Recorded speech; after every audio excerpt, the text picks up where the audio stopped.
Hi everyone and welcome back. My name's Alison, the online piano and the online violin tutor. Today I'm going to bring a long video to you, but it's a long video about practicing, and I have done one of these videos before way back when on my channel, back when I started my channel, and those points still stand. But I'm getting a lot of questions where people want me to make a video more specifically on practicing, so not just kind of generically about practicing, but how to practice. I think so many people don't really stick with the piano or their instrument because they just never get told to practice, or maybe their teacher used to tell them to just go away and practice, but never actually used to tell them what to practice or how to practice. So before I go any further, I just want to point out a little disclaimer. I hate having to do this, but I'm just going to say that there are many different methods on how to practice. This is my personal tried and tested method. This is how I have been practicing for the last 30 years that I have been playing the piano or any of my instruments, so it applies to all of those. There are lots of other different methods out there by lots of other different people that have their thoughts and opinions. So that out of the way, what I'm going to say is this is for beginner piano players. So this is not for anybody else other than beginner. I want to make that very, very clear. So I'm going to start off by giving you some general practice tips, and then I'm going to go in and give you a step-by-step. I'm almost just going to hold your hand and spoon feed you what you need to do to practice. So I'm just going to assume that someone is sort of a complete beginner, or they've just started out, they're a complete newbie on the piano. And I will admit, I do have an entire kind of fact sheet that I have spent about 2 or 3 hours this morning going. I'm not going to sit here and read it all through because it'd be really boring, but I'll just bullet point the points that I've made on here, and then I will just elaborate from there on. If you want an actual copy of this, what I'm going to do is put it on my website. I'm going to put it on my blog site where you can download a copy of this and you can read this in your own in the comfort of your own home. I have written this out so you can actually read it, so it's not in note form, it is fully written out, 3 pages of it there. So if you want to go and download that, it's completely free and everything, so I'll put a link underneath this video where you can download this. But if I am looking down here, I am going to be referring from this, so obviously I can't remember everything that I want to say. So to start with, I'm just going to give you some generic or some general practice tips. The first one is don't practice too long. So most people think that, you know, because they're playing the piano and they just think of these great concert masters and these great concert pianists, that they have to be sitting there practicing 8 hours a day. That's fine if it's their job. For example, I'd say as a beginner, if you want a number, I would say you need to be practicing anywhere between a minimum of 30 minutes to 60 minutes. So between half an hour to an hour, I'd say that would be minimum. The time you spend practicing will reflect the difficulty and the amount of work involved. So there's no point spending 4 hours a day trying to practice and work on something that's only, or a piece of music that's only 8 bars long. So there's not going to be the content there for you to practice. So don't think you have to practice too long, but I'd say between 30 minutes and 60 minutes as a beginner would be a good arbitrary figure to practice with. Okay, the second thing is you can do some exercises. So just like an athlete would warm up, I usually find that when I first come in to play something on the piano, usually the pieces that I'm playing are obviously quite complex, quite difficult to play. I need my fingers to be moving, and when I say my fingers are kind of cold, I just mean that they're just not warmed up. I find that if I sit there and just do a few scales, I did actually release a scale video this week. If I remember, I'll link that underneath here. It's just a little bit, just sort of a fancy video on how to do scales and exercises and all that kind of thing. If you want some scale inspiration, you can go and check out that video. But I will normally do some sort of exercise. I'll show you some in a second. So I do find that when I do a few exercises, my fingers will feel, I guess they will feel warmed up, but they will feel like they want to move a bit more. They will feel like, almost like they're not my fingers, like they are actually working, and that's just because I've warmed them up. So I can show you, apart from the regular scales and arpeggios, you know, those kind of scales, everybody knows scales and arpeggios, and again I'll link that video underneath, but there are a few different types of exercises if you want to do them. Okay, so I've just brought you in a little bit closer to the piano, and the exercises that we're going to do is you're going to start on C, both hands on C, and you're going to play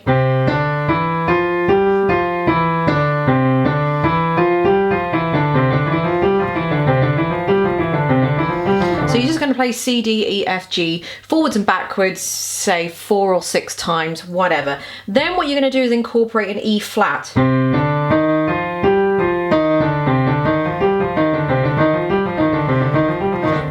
the same and incorporate a D flat. And then you can add in an F sharp.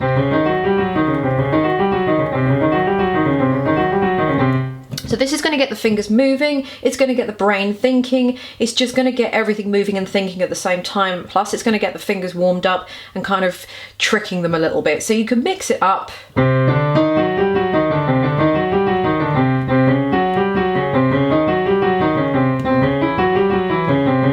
You know, whatever you want to do, just do something like that. Then you can move it all up to the D.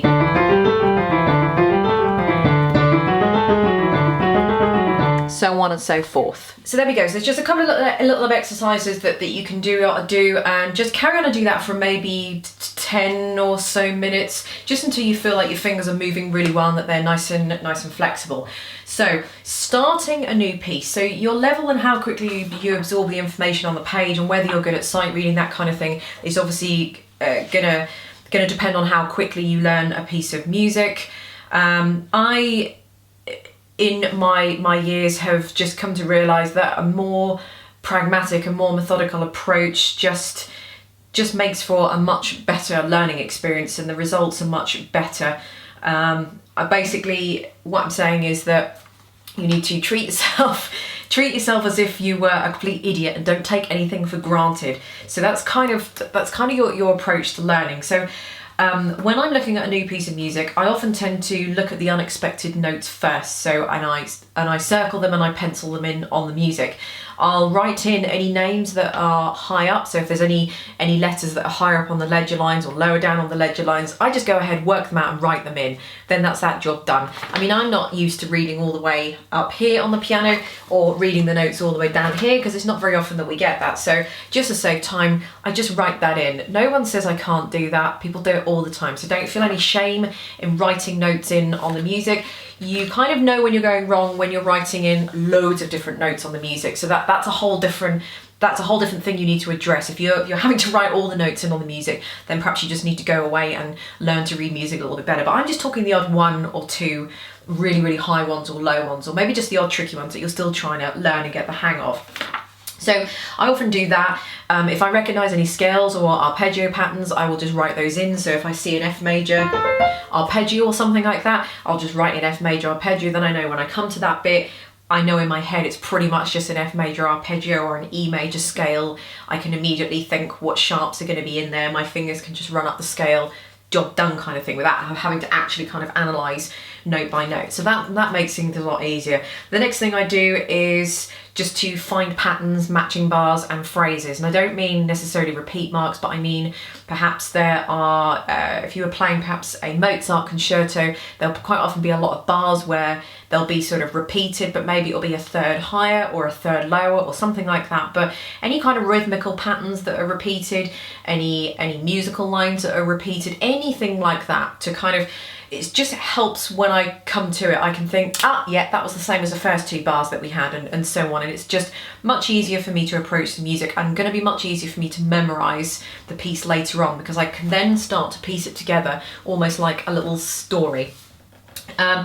When you start to learn a piece, practice under tempo until you're familiar with the notes. So this is how much this is really important, and I have even bolded this, made it a bit bigger and put it in red. So do not be tempted to play through the piece of music at full tempo straight away. So many people do that, and it is wrong, wrong, wrong, wrong. If you could already play it at that speed, you wouldn't be learning. You'd have just played it and you'd have moved on to the next one. So do not play it at speed, because you cannot play it at speed.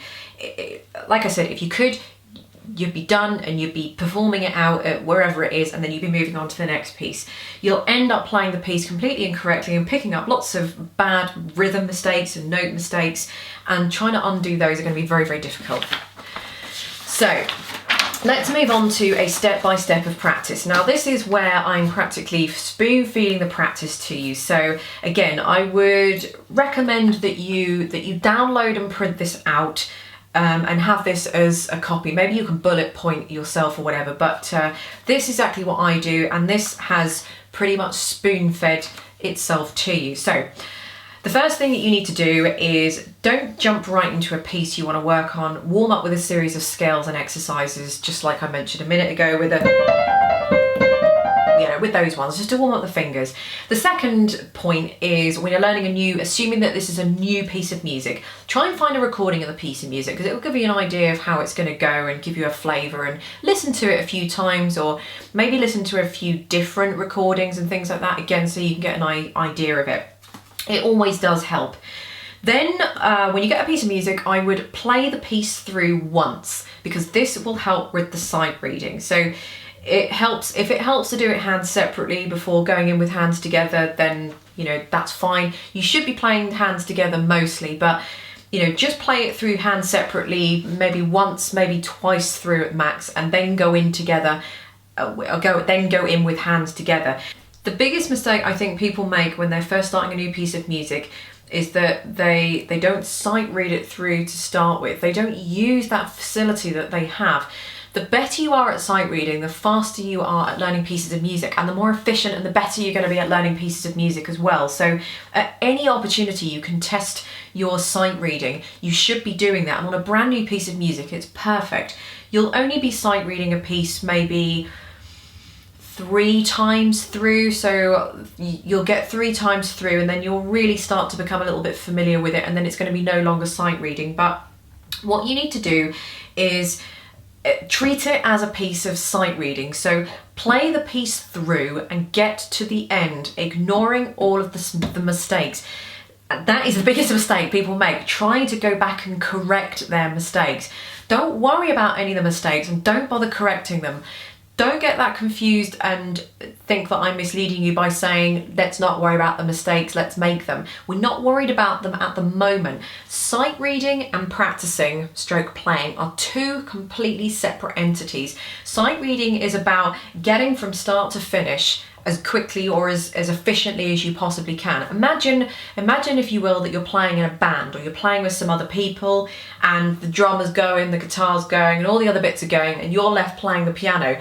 They're just going to start 5, 6, 7, 8, and they're just going to start off and away. And what are you going to do? Fiddle around and go, oh, hang on a minute, you're not going to have the chance to go back and correct any mistakes. So sight reading is like trying to play with a band. They're off and away, and you've got to try and keep up with them as much as possible. And they're not going to stop for you whilst you're faffing and fiddling about. They're just going to keep on going. So the more efficient you are, the more notes you'll get out for them. But even if you can't get out as many notes as you want to, you have to just try and get out some. And getting used to just keeping going is the number one problem that people have with sight reading. Keeping going. It's human nature to want to stop and correct our mistakes, but with sight reading, do not stop and correct your mistakes. You must keep on going.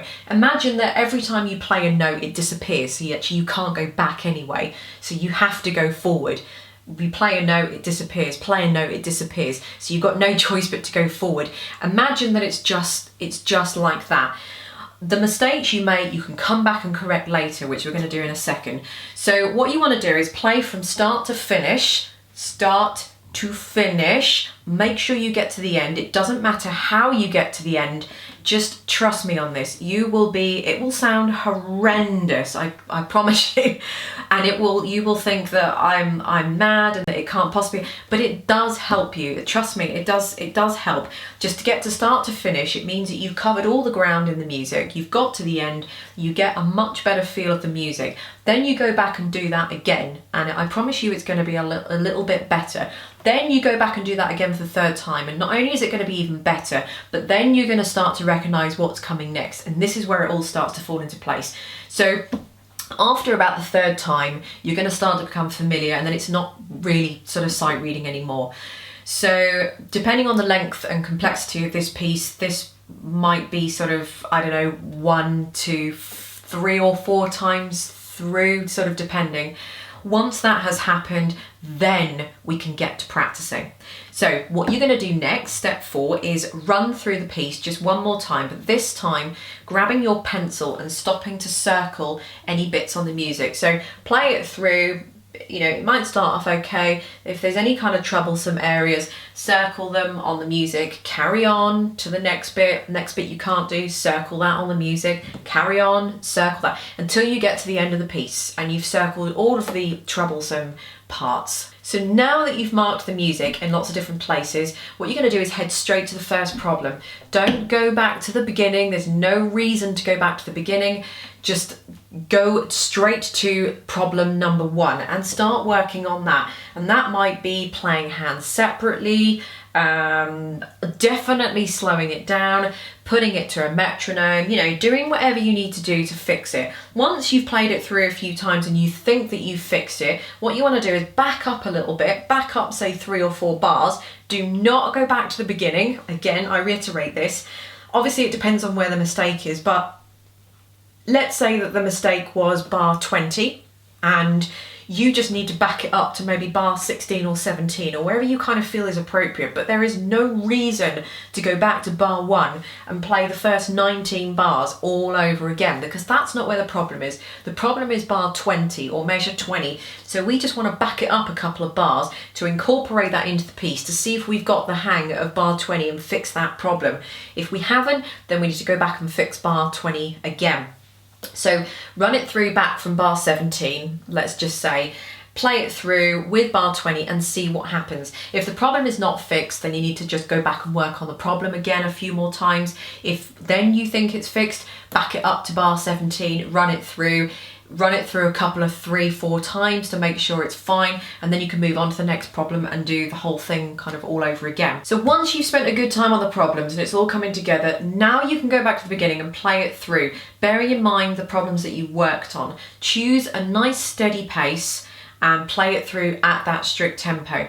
Now, what I normally suggest to students is set the metronome slow, set the metronome at a slow pace. So set the metronome at a speed that you think is slow, then knock another 10 to 15 off, and that will be what I would set it at. I know what students are like. Students think that, you know, tick, tick, tick is really slow, but actually it's not really slow. I'm thinking more tick, tick. For example, you might have a piece of music and you might think that's really slow. That's not really slow. That would be really slow. 1, 2, 3, 4. Try to practice something like that. For example, the only thing that comes to my mind is the Bach Prelude in C minor.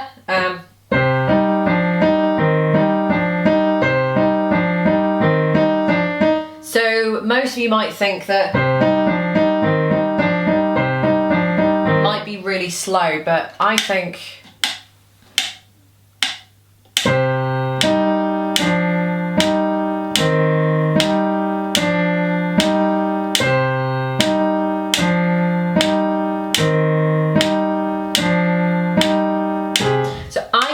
that is really slow, and that was set at around about 76, say.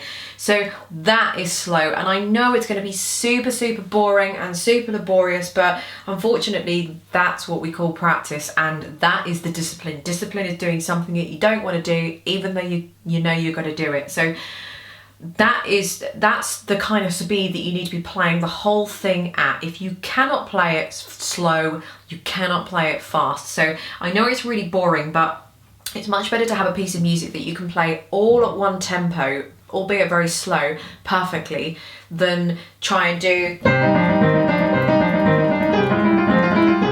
and just rushing through it all, and it sounds absolutely rubbish because it doesn't give your brain time to think and really process what's going on and help your brain to remember what's happening, because all you're doing is you're just remembering a complete raving mess that's just a complete waste of your time. You might as well be off watching Netflix or YouTube, whatever. So what I would suggest you do is that you massively slow it down to the boring tempo until almost you just want to die because it's just so boringly slow. But that's a good thing. So practice it through at that tempo, assuming that everything is going swimmingly well. Add another 5 beats per minute on that, so you can take 76 up to, I don't know, 80 for example. And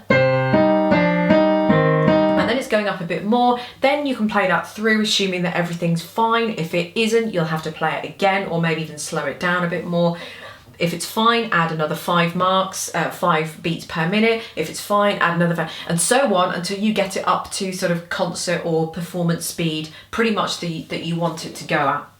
So again, depending on the complexity and the length of the piece, you may get this done within an hour, you may not. If the piece is quite long and it's taking you quite a long time just to work through all the problem areas, then cut that kind of session in half. I mean, if it's taken you an hour to get through half the piece with half the problems, then you've probably done enough. Finish that half of the section, you've probably done enough, and then you can just go away, come back the next day and finish off the rest of the problems. Go back to the first lot, see if they're okay. It's all kind of common sense really, isn't it? And just sort of practicing tactics. I'm sure you guys can probably work it out from here, but then go back the next day and practice the next half and put it together at speed and all that kind of thing. So once you've done the whole metronome thing and you've got it up to speed, the next day you would do the whole thing again, but it's not going to be so laborious and it's not going to take you anywhere near as long, because the mistakes aren't going to be anywhere near as great, because you've just spent however long it is the day before working on all those mistakes. So you still want to sort of play it through the next day or the day after that, whatever, day 2 or day 3. You have to sort of play it by ear, that you can just play it through. See what happens when you get to the problem areas. They may still be problematic. They probably will be problematic because you haven't spent enough time working on them. It takes sort of a several day process. Go back and work on them. It won't be as much work because you've already broken the back of most of that work. Run it up a bit, play a few bars, put it all together. Use your common sense with that one. So once you've done that, then you can start adding in the dynamics, the articulation, the phrasing, or any other performance directions that the composer has written in. Do not try and put those in to start with, because they're the last thing that you need to be thinking about whilst you're thinking about the notes. And then after that, it's just sort of time to polish and perfect. So there we go. So those are tried and tested ways of practicing. I hope that's kind of I did want to kind of spoon feed you on this video in a way, because I know a lot of you ask about how to practice properly and don't know how.